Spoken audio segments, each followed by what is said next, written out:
Hello, magandang araw! Alam nyo ba na ang kaping barako ay isang uri ng kape na nagmula sa Pilipinas at kilala sa matinding lasa at matapang na aroma?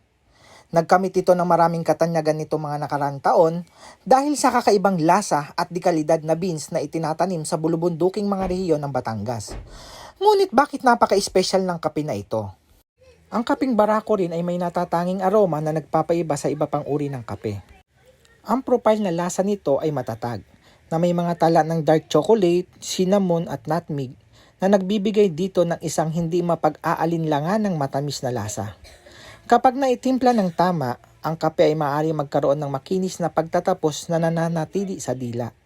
Mayroon din itong mga pahiwatig na mga lasa ng citrus at berry na ginagawa itong perpektong pagpipilian para sa mga naghahanap upang tuklasin ang mga bagong lasa sa kanilang tasa ng kape. Yan, ginigiling na ang ating coffee beans.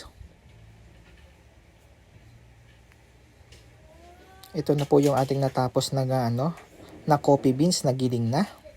Ngayon, istimplahin na natin. Yan. Marami pong salamat. Bye!